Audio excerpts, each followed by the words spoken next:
The stars had always called to humanity, and in the year 2347, they finally answered that call. Captain Marcus Webb stood on the bridge of the UES Horizon, watching the endless blackness of space stretch before him like an ocean without shores. Behind him, 300 crew members worked at their stations, each one carrying the weight of human history on their shoulders. This was not just a ship.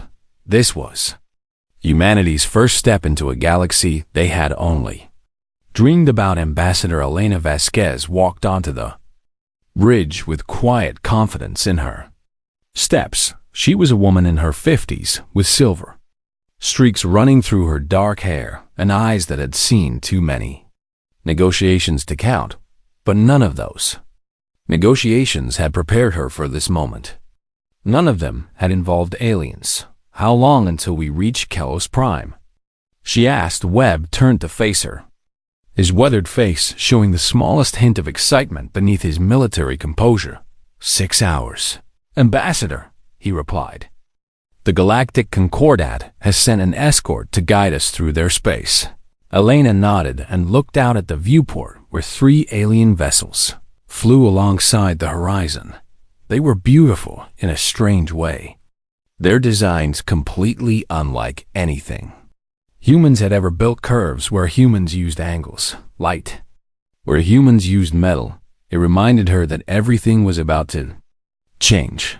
The Galactic Concordat was a coalition of 12 spacefaring species that had maintained peace for over 10,000 years. When humanity had developed faster than light travel just 5 years ago, the Concordat had reached out almost immediately. They had seemed friendly. They had seemed welcoming. They had invited humanity to send a delegation to discuss joining their grand alliance. Elena had spent 3 years preparing for this mission. She had studied every piece of information the Concordat had shared about their member species. She had learned their customs, their histories, their values. She believed in this mission with every fiber of her being. Peace was possible. Friendship was possible. A new era for humanity was within reach. The horizon dropped out of faster-than-light travel near Kelos Prime, and Elena felt her breath catch in her throat. The station was massive beyond comprehension. A structure so large it made their ship look like a speck of dust floating near a mountain. Thousands of vessels moved around it like fish swimming around a coral reef. Ships of every shape and size, representing species from across the galaxy. Beautiful, isn't it? Webb said softly. Elena could only nod. They docked at a port designed specifically for them, and Elena led a delegation of 50 humans onto the station. The corridors were wide enough to accommodate species of all sizes, from tiny insectoid creatures that barely reached her knee to towering beings that had to duck beneath the ceiling. Every species they passed stopped to stare at them. Elena smiled and nodded at each one, playing the role of the friendly newcomer, but something felt wrong. She could not quite identify it at first.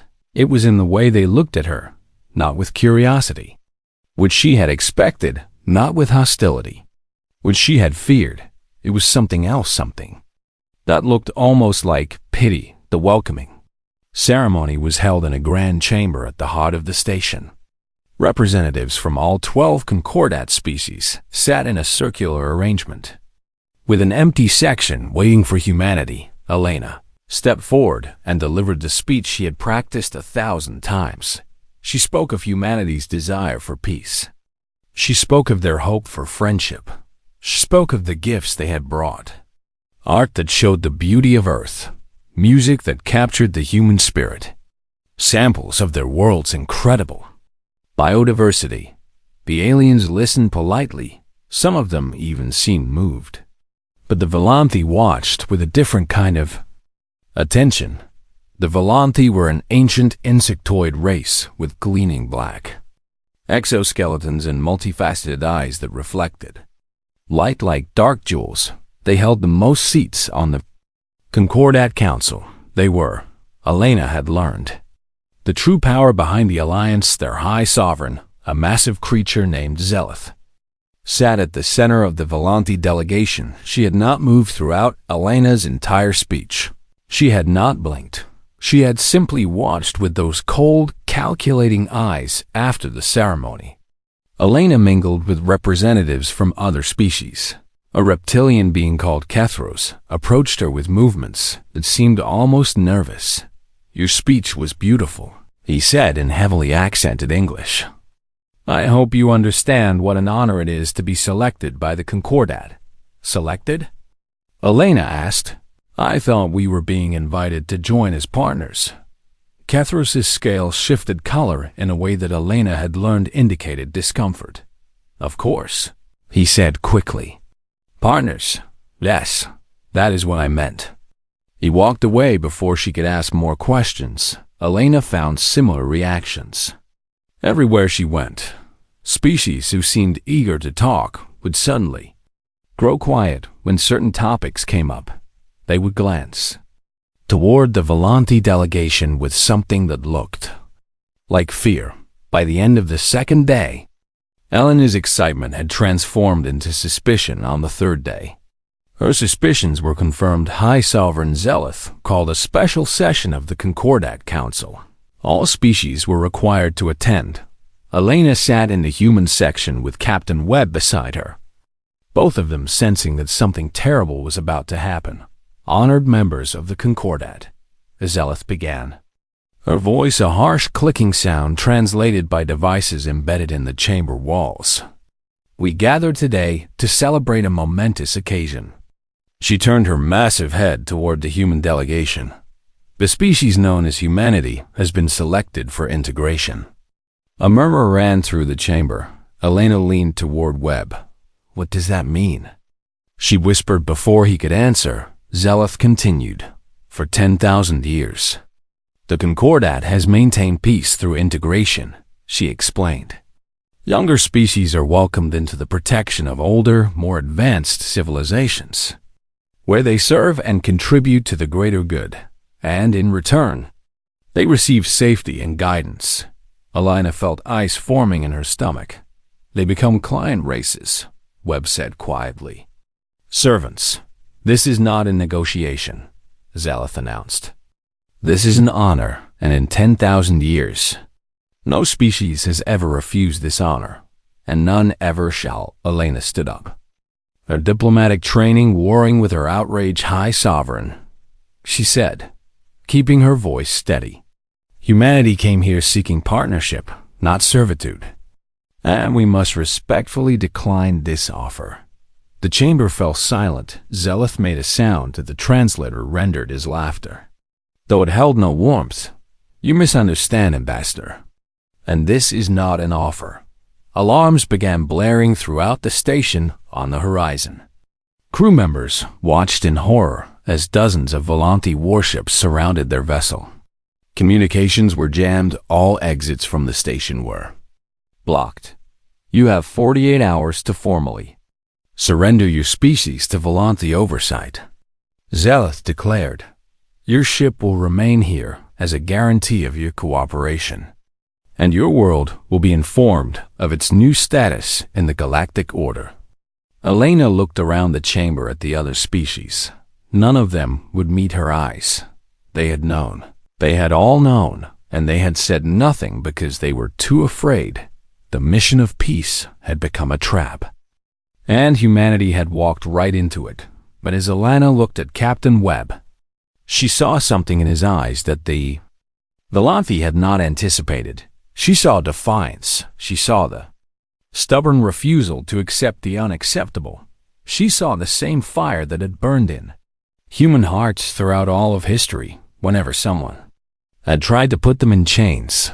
The Volanti thought they had won. They had no idea what they had just started. The Volanti had given humanity 48 hours to surrender their freedom.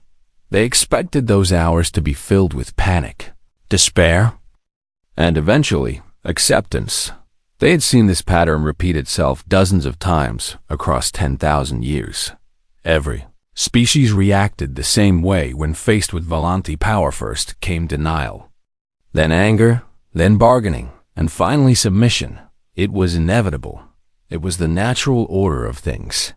The strong ruled, and the weak served, but the Volanti had never encountered humans. Before Ambassador Elena Vasquez spent the first 6 hours of their captivity doing exactly what the Volanti expected. She sent formal protests. Through every available channel, she demanded to speak with representatives of other concordat species.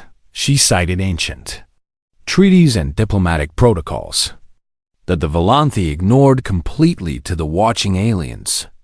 She appeared desperate. She appeared to be a leader slowly accepting the inevitable. What they did not see was Captain Marcus Webb. Working in the shadows of the Horizon, Webb had served in the Martian rebellions 20 years ago, when colonists had fought for independence against Earth's government. He knew what it meant to be outgunned and surrounded. He knew that sometimes the only path to victory was through the impossible. He gathered his senior officers in a secure compartment deep within the ship. The Volanti are monitoring all our primary systems, he explained quietly. They think they know everything about our ship because we gave them technical specifications during the diplomatic exchange. Lieutenant Commander Sarah Chun, the ship's chief engineer, smiled grimly. But we did not give them everything, she said. Not even close, Webb confirmed. The Horizon was built as a diplomatic vessel, but she was built by humans who remember their history. And we always prepare for the worst.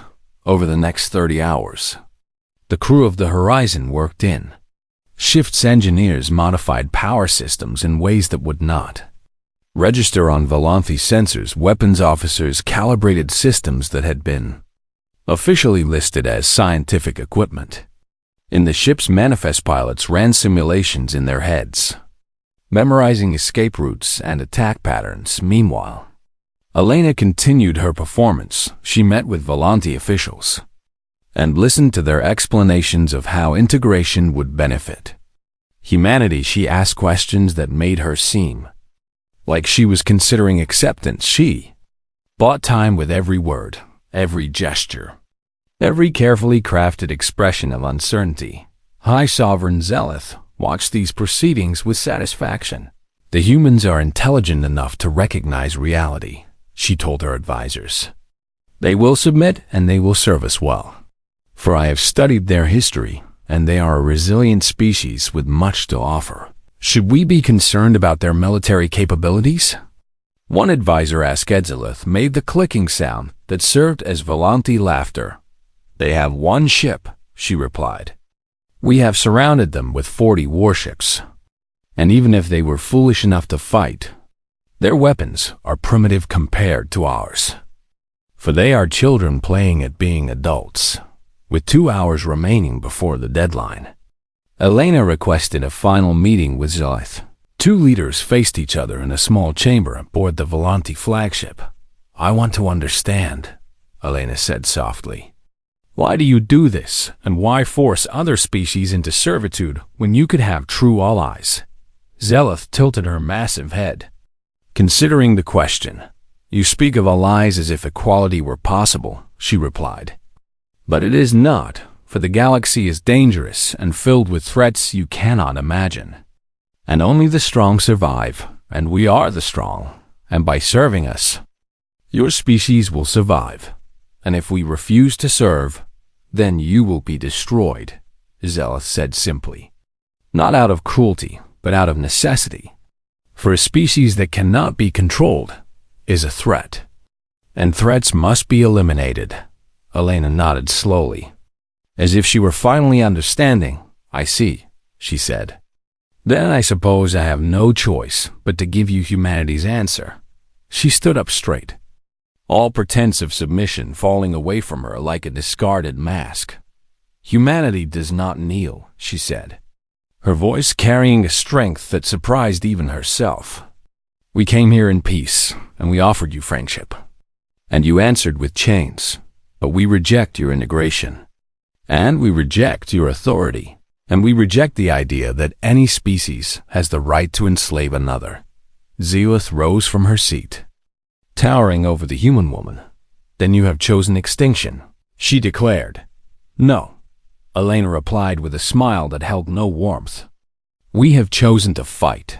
At that exact moment, the horizon came alive. The ship's scientific equipment revealed its true purpose as weapon systems powered up across the vessel. But Captain Webb did not fire at the Volanti warships surrounding them. Instead, the horizon targeted the station's primary communication array. The blast was precise and devastating.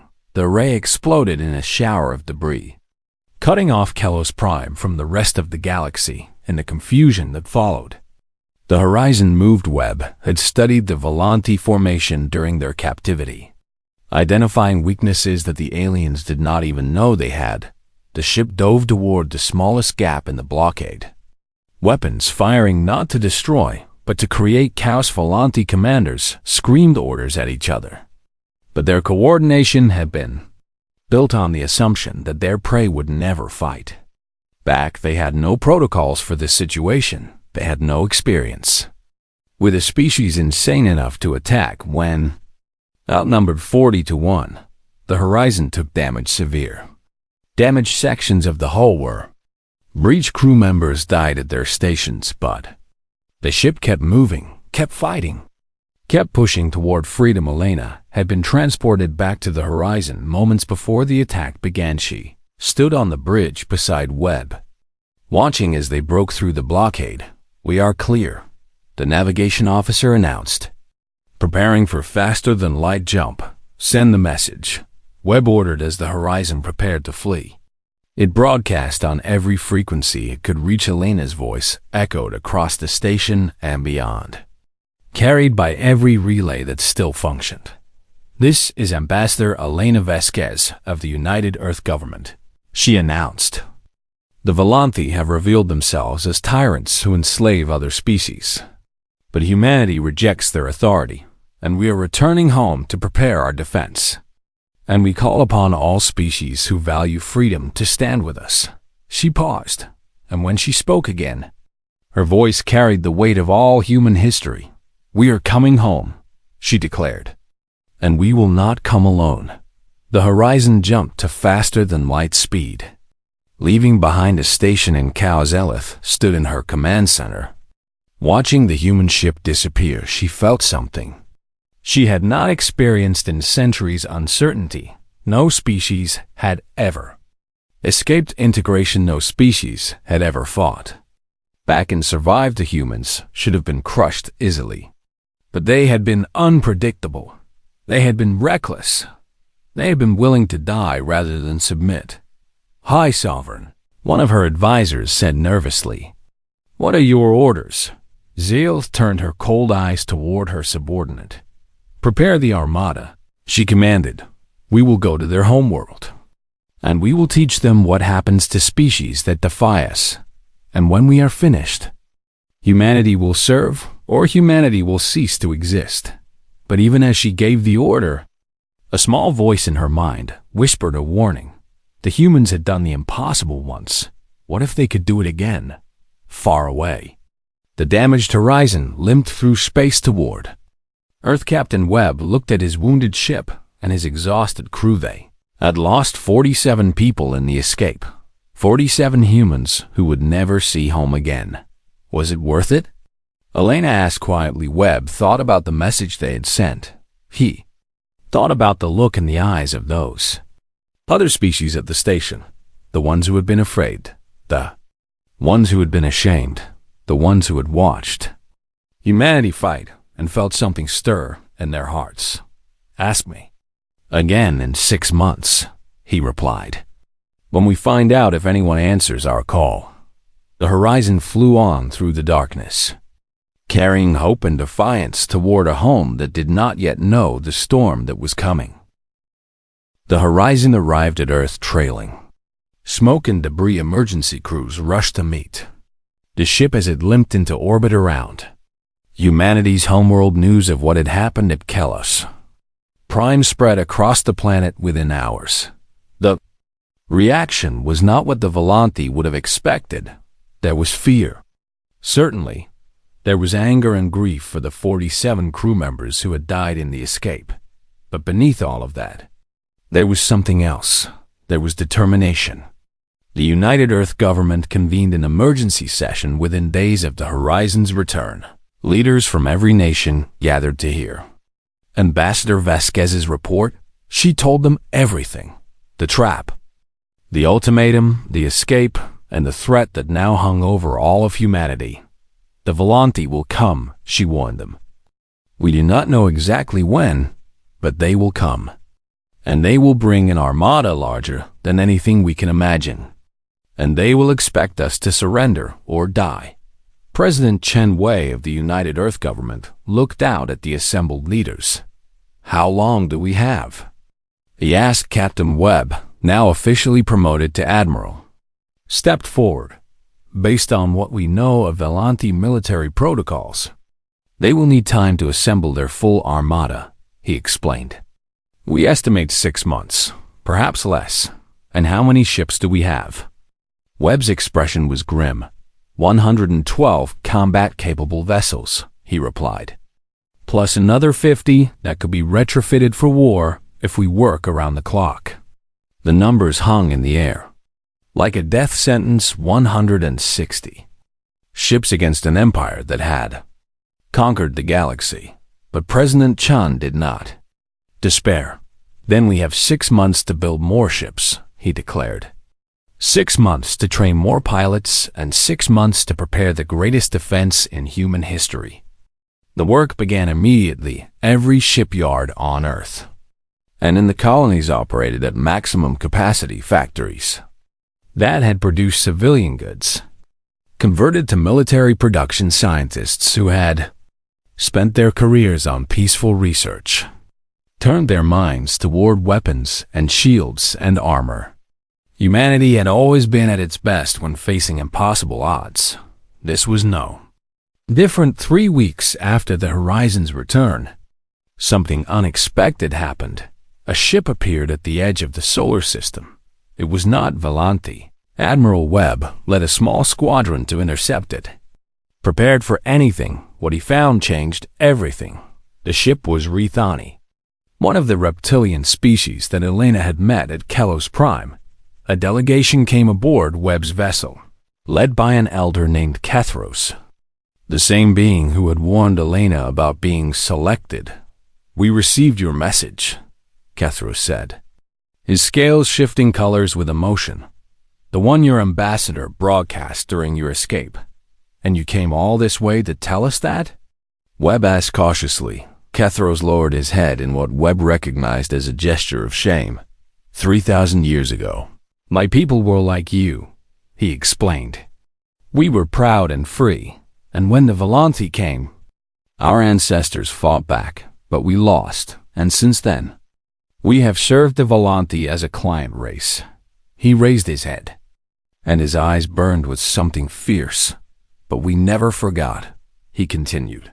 We passed down stories of the time before, stories of freedom and dignity, and we taught our children that one day, someone would rise against the Volanti again.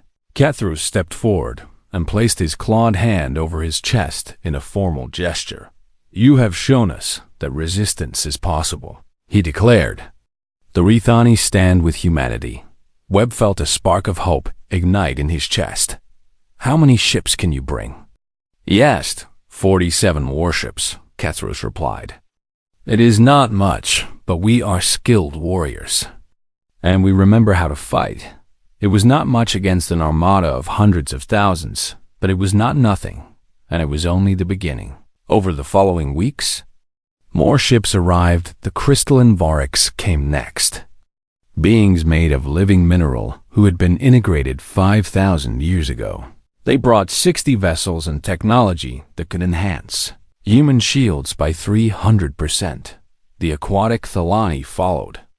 Their ships filled with water and crewed by beings who thought in patterns completely unlike any other species. They specialized in electronic warfare and promised to blind Volanti sensors when the battle came a mammalian Keth arrived with 100 ships and warriors who considered death in battle the highest honor.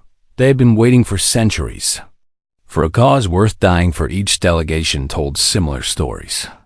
They had heard humanity's message. They had watched the recording of Elena's defiance spread through secret networks across the galaxy. They had felt something awaken in their hearts, something they thought the Volanthi had crushed long ago. Hope Admiral Webb found himself coordinating the impossible. A unified fleet combining 7 species who had never fought together. Human strategists worked alongside Rithani warriors, Barks engineers, shared technology with Thalani hackers. The Keth trained human soldiers in close combat techniques that had been forbidden under Volanthi rule. Elena, meanwhile, worked on the political side. She established the Human Alliance, a formal coalition with equal representation for all member species. The charter was simple. No species would ever be enslaved again, and all members would defend each other against tyranny. This is what the Concordat should have been, Kethers told her one evening as they watched human and alien crews working together in orbit. A true alliance of equals, not a hierarchy of masters and servants, is what we will make it, Elena replied. If we survive.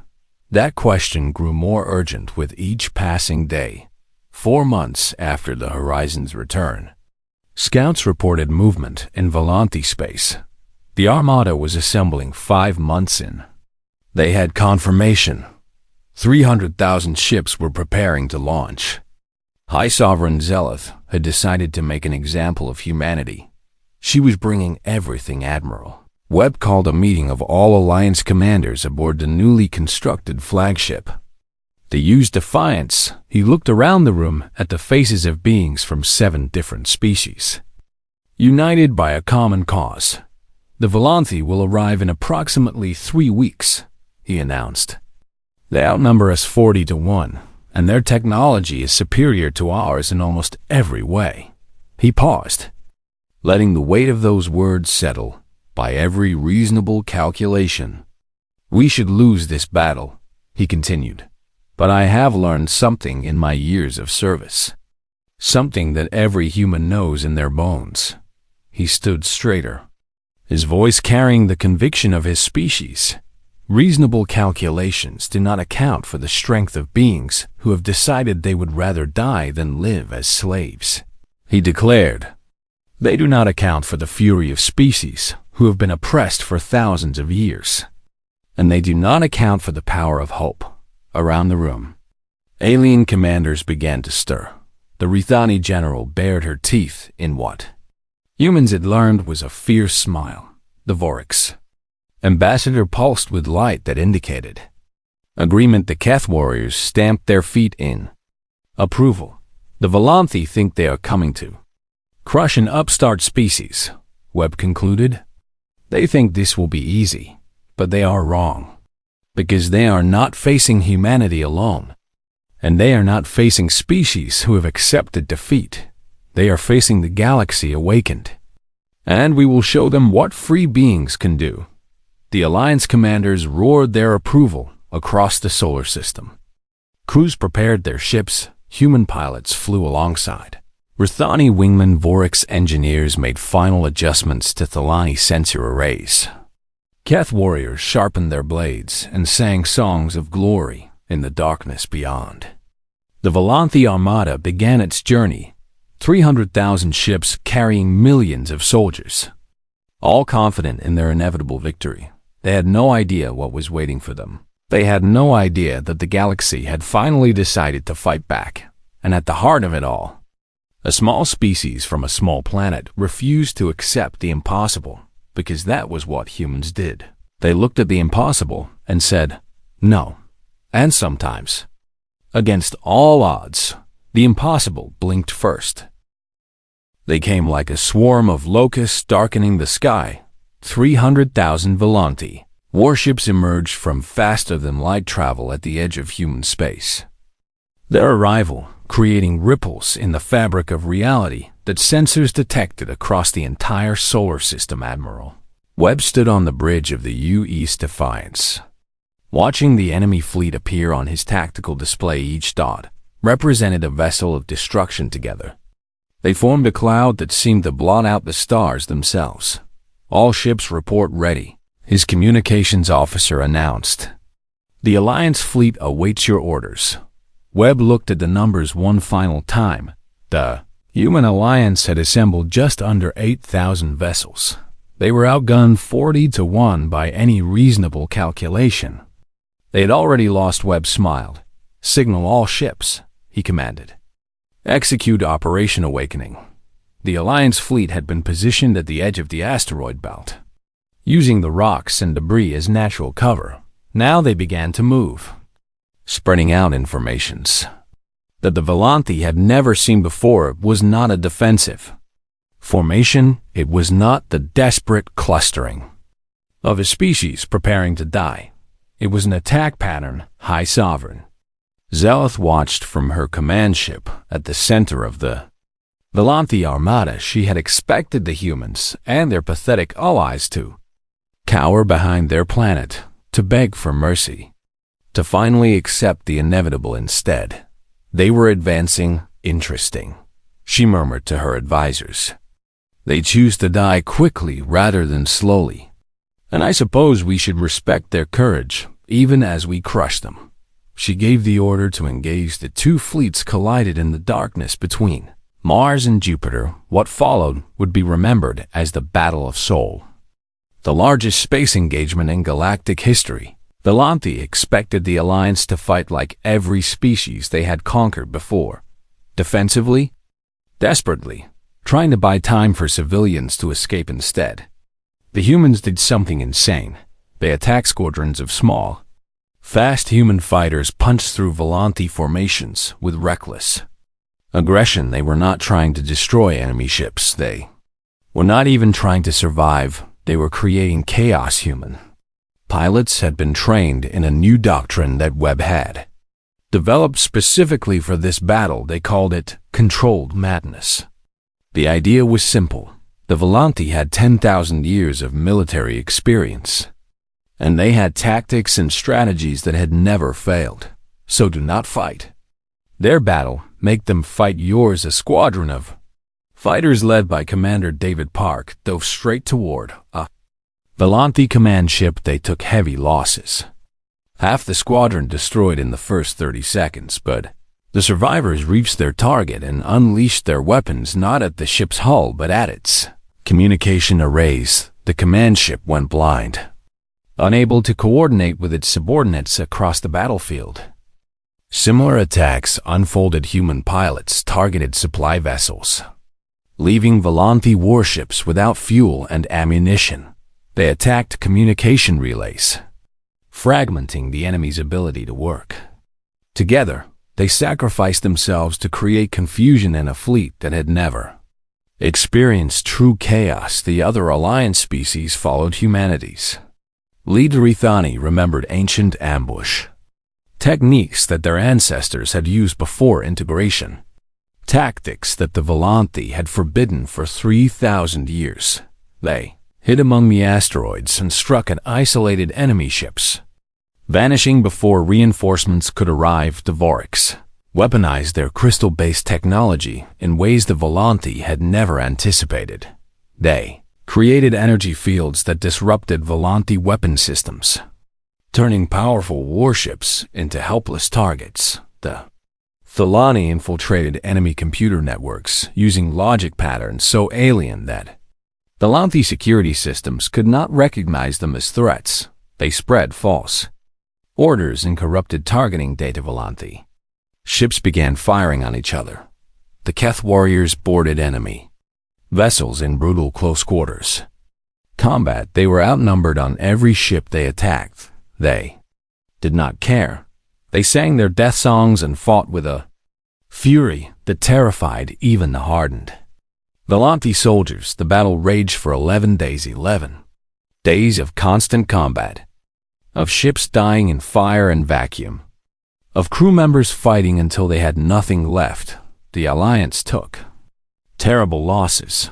thousands of vessels were destroyed, millions of beings from 7 species gave their lives. Earth's moon was scarred by weapons fire, its surface cratered by stray shots that missed their targets. Mars's orbital stations were annihilated in the crossfire, but for every Alliance ship that fell, they took 3 Volanthi with them, and slowly, impossibly, the tide began to turn on the 12th day.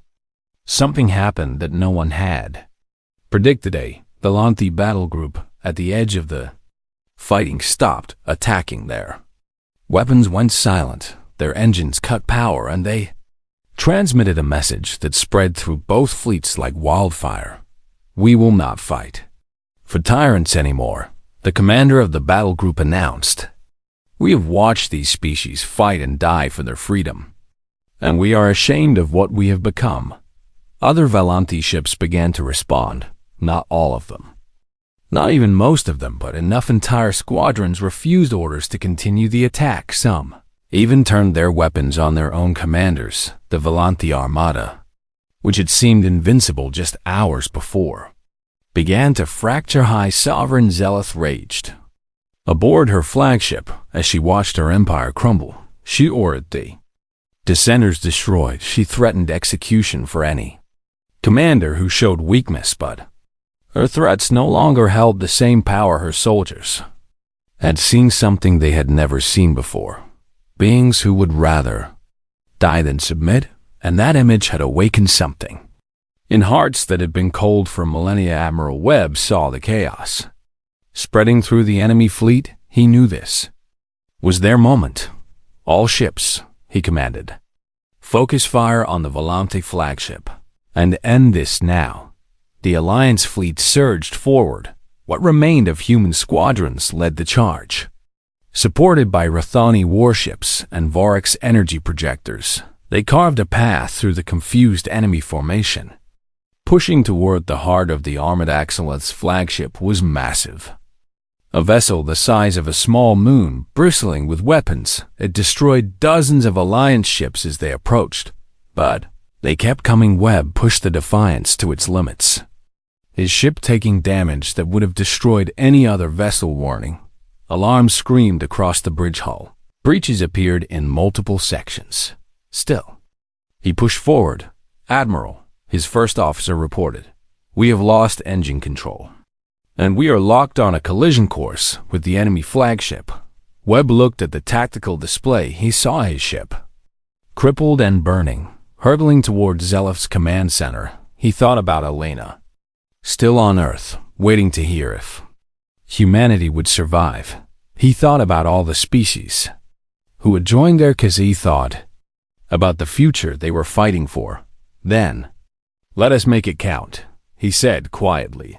The Defiance struck the Volanthi flagship at full speed. The explosion was visible across the entire battlefield. Both ships died together, their destruction creating a shockwave that swept through the surrounding space. In that moment of fire and sacrifice, the Volanthi Armada broke. Ships began retreating in all directions, their coordination completely shattered. Those who remained loyal to Zelith fought on, but they were outnumbered now by the combination of Alliance forces and Volanthi defectors.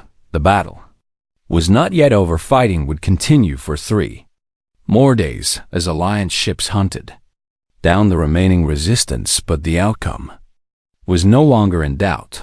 The impossible had happened. The galaxy's greatest military power had been defeated by slaves and upstarts and one small species that refused to kneel. And somewhere in the wreckage of 2 destroyed flagships, Admiral Marcus Webb had given his life to light the fire that would change the galaxy forever on Earth. Elena Vasquez watched the battle reports come, and she wept for Webb and for all the others who had fallen. But through her tears, she felt something she had almost forgotten how to feel: hope. The war was not over, but humanity had shown the galaxy what free beings could do. Nothing would ever be the same again. The guns fell silent over the solar system, and for the first time in weeks, the stars were visible again, without the flash of weapons fire obscuring them. The Battle of Sol was over. The cost had been staggering. 14 million humans had died in the fighting, along with billions of beings from the other Alliance species who had risen up against their oppressors. Earth's moon bore scars that would be visible for centuries. Mars had lost nearly all of its orbital infrastructure. Debris from thousands of destroyed ships formed new asteroid fields that would take decades to clear. But humanity had survived, and more than that, they had won. The Volanti sovereignty collapsed in the months following their defeat, without High Sovereign Zeleth to hold them together. The remaining leaders turned on each other. Client races across the galaxy rose up, inspired by humanity's example. Some rebellions were peaceful as Volanti governors simply surrendered. Others were bloody as oppressed species unleashed thousands of years of suppressed rage. The galaxy burned with the fires of revolution, and from those ashes, something new was being born. 18 months after the Battle of Sol, representatives from over 50 species gathered on Mars. They came to a place called Olympus Mons, the largest mountain in the solar system. It was here, in sight of the scars the war had left, that they would build a new future. Ambassador Elena Vasquez, her dark hair now streaked with gray from the stress of the past 2 years, stood at the center of the gathering. She looked out at the faces before her, beings of every shape and size, from every corner of the galaxy. Some had been enemies just months ago. Now they were partners in an unprecedented experiment in cooperation. We gather here today to remember and to begin, Elena said, her voice carried across the assembly by translation devices. To remember those who gave everything so that we could stand here as free beings, and to begin the work of building something that will ensure their sacrifice was not in vain. She paused, and when she continued, her voice carried the weight of all she had witnessed. I want to speak first of Admiral Marcus Webb, she said. He was a soldier who hated war, and a leader who never asked others to face dangers he would not face himself. And in the end, he gave his life to light the fire that burns before us today. Murmurs of respect rippled through the crowd. Webb had become a legend, not just among humans but across the galaxy. The story of his final charge, his sacrifice that broke the Volanti Armada, was being told on 10,000 worlds. I want to speak of the 47 crew members of the Horizon who died during our escape from Kelos Prime. Elena continued. They were the first to fall, and they fell believing that their deaths might give humanity a chance to survive. She named other heroes, Rithani generals who had led their people out of bondage, Vorax engineers who had died defending human ships, Keth warriors who had sung their death songs and charged into battle against impossible odds. Each name was a thread in the tapestry of sacrifice that had brought them to this moment. We cannot repay these debts, Elena declared. We can only honor them by building something worthy of their sacrifice. She turned to the document that lay on the podium before her. This is the Charter of the Galactic Federation, she explained. It is not perfect, for nothing built by imperfect beings ever is, and it will require work and compromise and patience to maintain. But it represents something that has never existed before, a true alliance of equals. She read the first article aloud. No species shall ever be subjugated, she recited. No people shall ever be denied their freedom, and this shall be defended by all, with all, for all, until the stars grow cold and dark. The words hung in the thin Martian air. Then, one by one, representatives from each species came forward to add their marks to the document. The Rithani pressed their claws to the surface, leaving physical impressions. The Vorax touched it with crystal limbs that left glowing traces. The Thalani used water-based ink that shimmered in the light. Even former Volanti came forward, those who had defected during the battle and now sought to be part of something better than the Empire. They had abandoned when the last signature was added. A cheer rose from the assembly. It was a sound unlike anything the galaxy had ever heard. The voices of 50 species celebrating together as one people. Elena stepped back from the podium and felt tears running down her cheeks. She thought of Webb, who had believed in this moment even when it seemed impossible. She thought of the crew of the Horizon, who had trusted her to lead them through the darkness. She thought of all the beings across the galaxy who had heard humanity's message and found the courage to answer it. We did it, she whispered to no one in particular. We actually did it. In the years that followed, the Galactic Federation grew and flourished. Humans spread across the stars, not as conquerors but as partners. They brought with them their art and music, their stubborn optimism, their refusal to accept the impossible. Other species sometimes found humans confusing. They were loud and emotional and often acted without thinking. They laughed too easily and cried too freely, and threw themselves into everything with an intensity that other species found exhausting. But they also saw something else in humanity. They saw beings who had been offered peace and received a trap, who should have surrendered and refused, who had stood against an empire and refused to break. They saw a species that loved peace precisely because they understood the true cost of war. And they saw friends who would fight beside them, die beside them, and never, ever give up. Stories spread across the galaxy, stories of a small species from a small planet who had changed everything. Parents told their children about the battle of soul. Teachers taught lessons about Admiral Webb's sacrifice. Artists created works celebrating the moment when humanity had said no to tyranny. And in quiet moments, beings from every species looked up at the stars and felt something they had not felt in 10,000 years. They felt free. On the anniversary of the Battle of Soul, a memorial was unveiled at the edge of the solar system. It was built from the wreckage of the Defiance and Zealous flagship. Metals from two enemies fused together into something new. The memorial bore a simple inscription, words that Elena had written herself. Here, free beings stood against tyranny and did not yield. And here, the galaxy remembered what it meant to hope. And may all who pass this way remember their courage and carry it forward into the endless night.